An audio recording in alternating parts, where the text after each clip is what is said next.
In the next 5 minutes, I'm just going to show you a quick tool that you can use if you're looking to grow your existing accounts and you're thinking about all of the relationships you have.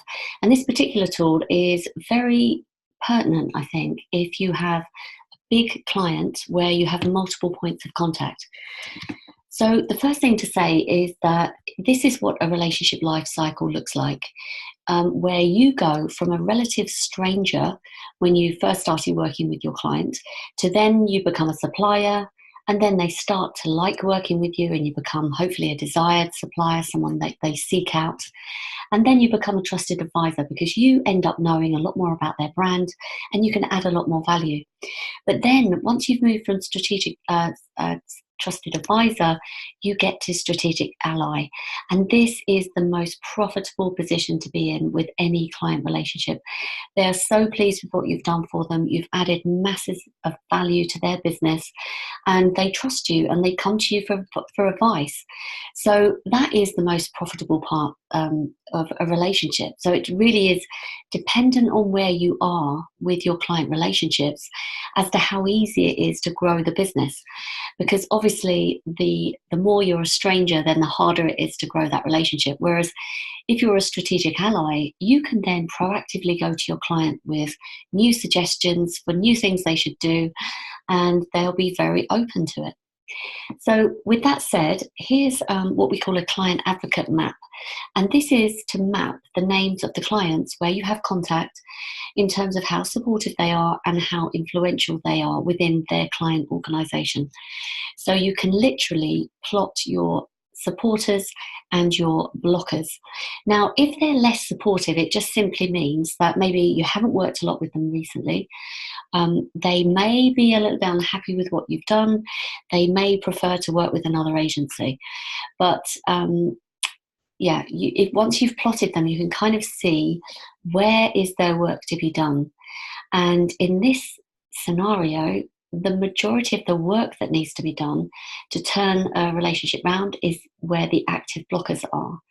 And the people that you can really leverage to help you gain a foothold within the company, spread your relationship further within the client company, and be an advocate for you, as long as you keep developing that relationship further and doing great work for them.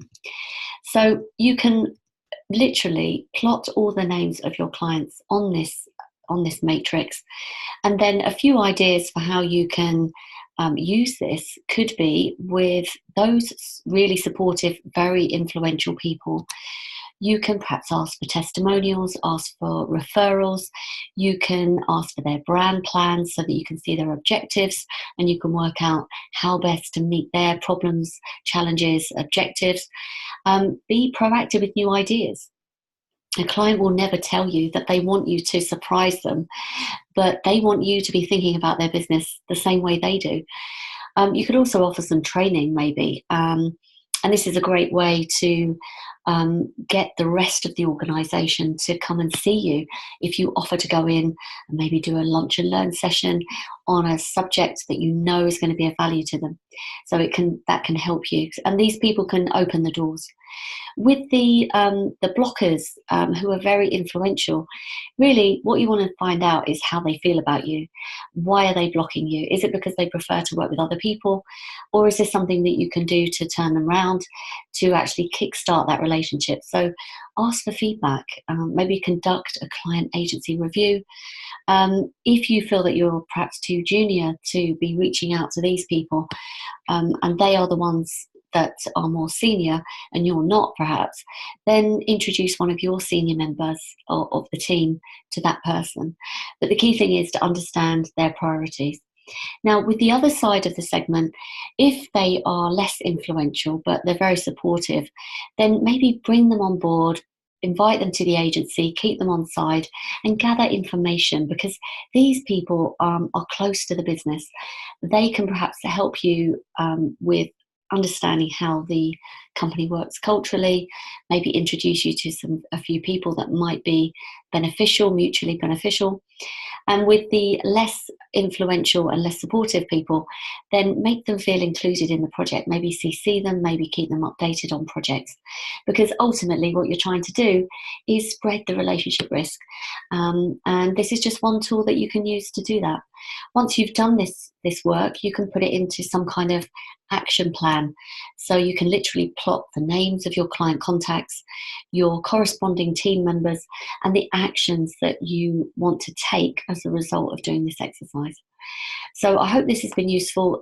This tool just forms part of my Account Accelerator program, and that's where it's a 9-step program, and it will take you from unpredictable project revenue to predictable account growth. Because I think one of the challenges that most agency leaders have is there's very little time to stand back from the business and think the bigger picture, think strategically about those client relationships. So if you want any more information about the Account Accelerator, drop me a line at jenny@accountmanagementskills.com. Hope this has been useful.